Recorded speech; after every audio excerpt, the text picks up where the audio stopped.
Hey guys, Doug B here, your average axe-wielding hack. Welcome to part 4 of my interview with AustinBuddy. In part 3, we discussed how much time he spends updating his presets and tone packs, and we also got to look at the gear that he uses when he creates these tone packs.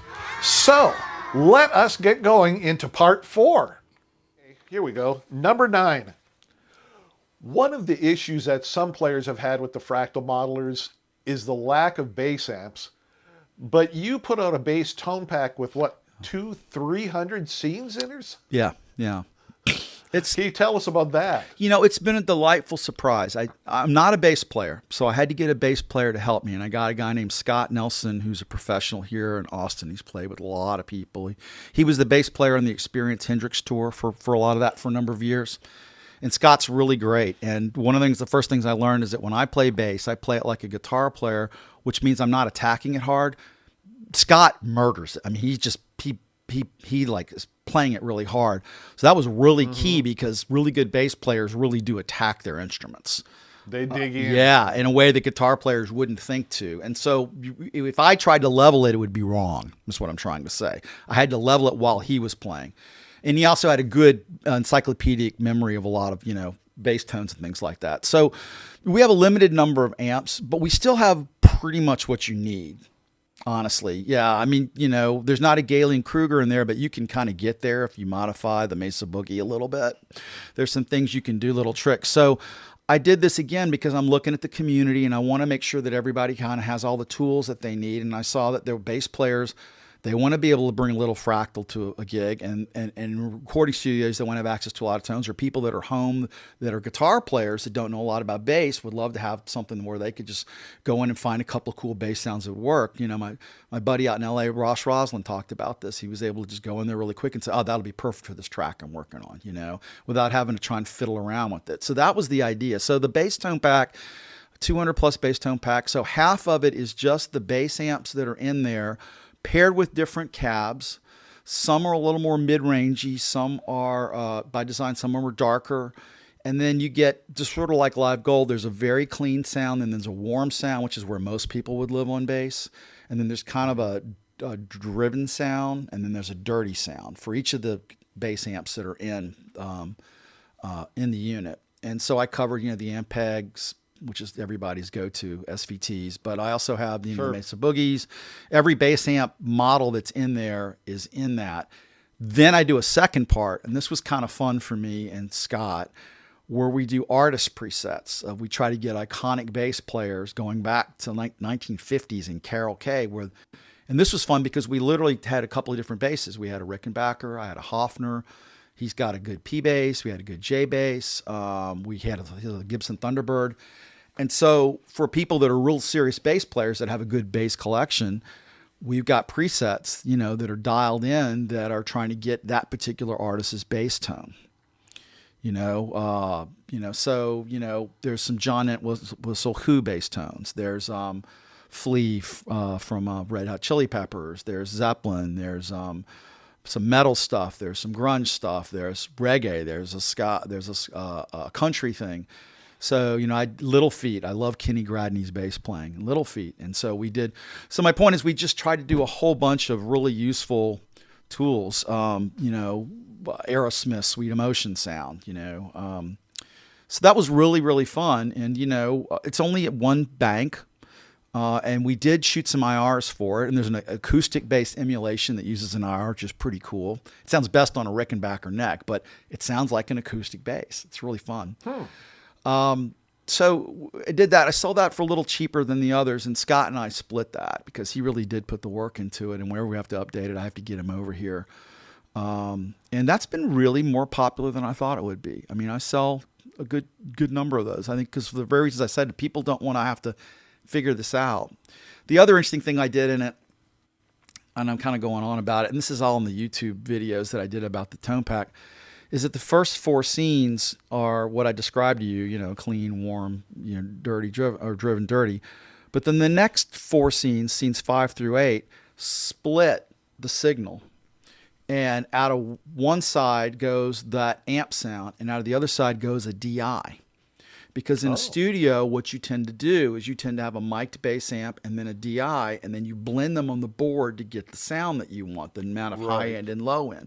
So I actually built that in for those first, whatever it is, 100 or 70 presets, so that it's actually in there. So if you're in a studio and using this, you just plug it in, and you got a left and right, put it into your board, and then you can do that exact same thing that you would normally do on a board, and blend the DI from your bass, unaffected or not, depending on how you want to do it with the bass amp. So, and hats off to some smart people like Matt Picone, who gave me some really helpful tips to make sure it was in phase and things like that. So it's really great. It's like I said, it's a cool thing for people who play bass. I've sold a bunch and they love it. A guy from Blue Oyster Cult, he's using it. There are people using these things now live on tour. Yeah, because you can bring an FM3 with you and you're good. You don't have to bring the SVT anymore. Yeah, you don't have to roll the refrigerator out anymore. That's right. Oh man. Yeah, I was in a band that we used an SVT, and it was like, okay, who's going to volunteer to help move it this time? And everyone would scatter. Who gets the short straw today, huh? Exactly. Question number 10. When I was reading the documentation for the Naked Amps tone pack, I saw that you had taken FC layout number 6 and made an amp controller layout from that. Now that sounds really cool. Can you basically spend the rest of the time we have on this battery going over that layout? Because that one just sounds interesting. And this was originally just in Live Gold, but I have made it work in Naked Amps now as well. So it's in both. So Fractal has 6 proprietary, they're called CS controllers, control switches, 1 through 6. And I left number 1 out of it because people might use that, or they may have another preset that somebody did for them that used it. But I decided to use CS2 through CS6 and attach them to the amp. So, and then put those into the foot layout. So it's its own layout. So you could do more things with the amp without having to go into an editor, for example. And so, for example, CS2 is always a boost function. Just like you have in the amp, there's a place on the second page or third page in where you can set up an amount of variable boost.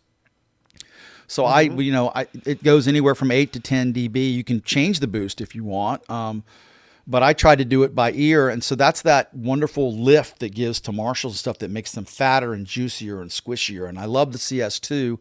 A lot of those amps sound much better with the CS2 engaged.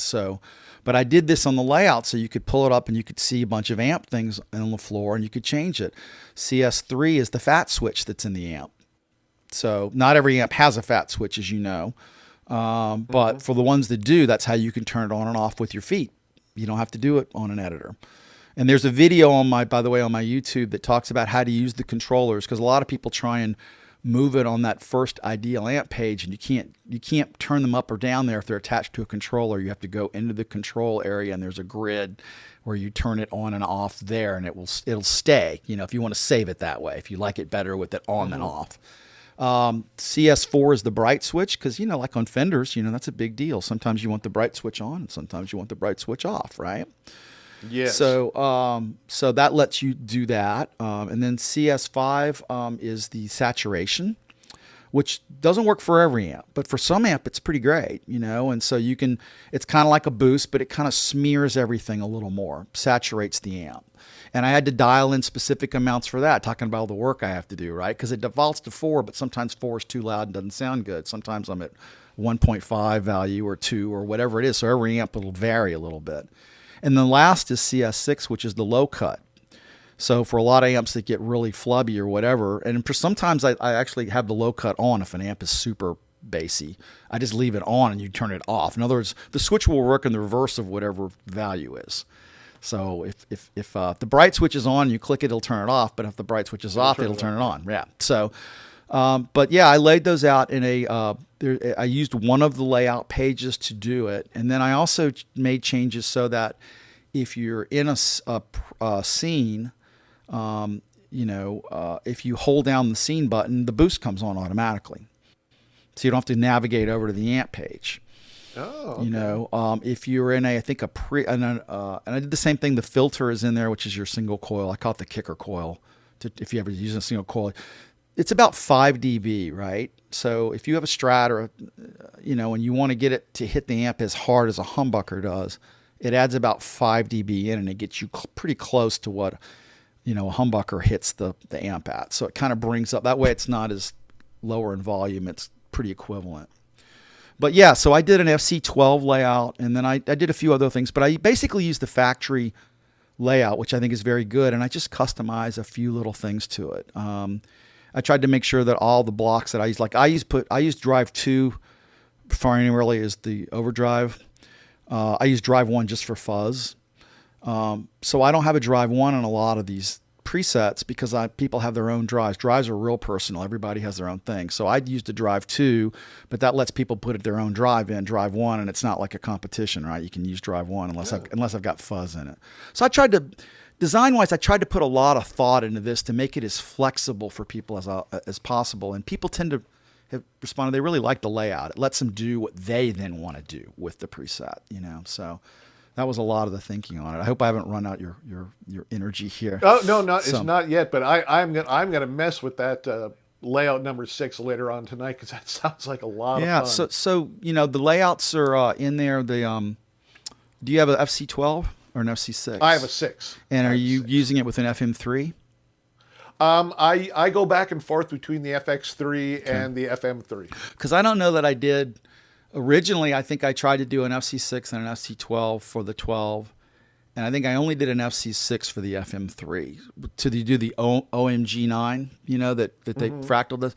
So that's the one I would use as the OMG9. It's a little, so it'll lay out. The 12 is great because you can really see everything at all times. You can see all 8 scenes. You can see, a lot more things, but it works pretty well. And the FM9 has its own sort of built-in layout because that's what you have to do for that one. So when you get that, that'll be fun to play with. But yeah, the main thing is pick a couple of good amps, pick some Marshalls to start with, and then just go to that page, navigate to it, and then just sort of see what happens when you click the switches. You'll like some of it, and you won't like some of it because the amp wasn't made to do some of those things. Yeah. But the point is that it lets you do that, and it lets you determine an amp that you thought was maybe okay. All of a sudden, you hit saturation. You're like, God, that sounds glorious. Now, using that YouTube video I told you about, you can go in and you can keep that saturation always on for that preset if you want, rather than you have to switch it on and off automatically. You just save it once in that little controller, and boom. So that it lets you customize things up, and I'm a big believer in that boost, particularly for what I call my Scene 2s, which are the low gain amps. A low gain with a little kick in the front is a pretty glorious thing. It's not overly saturated. It responds well to what you play. It's pretty fun. Just gives you just a little grind in there. You'll feel it when you play it. Yeah. You'll feel it. You'll feel how it's reacting to what you're doing when you put that boost out in front of it, which you can do with the drive. But my point is, why use a drive if you can do it in the amp block? Now you've got more CPU for other things. Okay. Well, my battery is telling me I'm dead here. So I think. Well, we got the first half done. Doug, it was my pleasure to do it. I appreciate what you're doing for the fractal community as you do this. This is really helpful to a lot of guys, and I'm enjoying the video. So, well, I really appreciate it. That means so much to me. So there you have it, guys. Part 4 of my 20 Questions for AustinBuddy interview. Now this time you got to hear how he created that bass amps tone pack, and you got to hear him talk about that amp controller setup for the FC controllers. That thing sounds like so much fun. I have got to try it. All right, next week, guys, we will be having part 5 of this interview. We are just starting to dive into the deep end of the pool. You do not want to miss that. So go ahead and hit that subscribe button and ring that notification bell. All right, guys, I will be talking with you soon.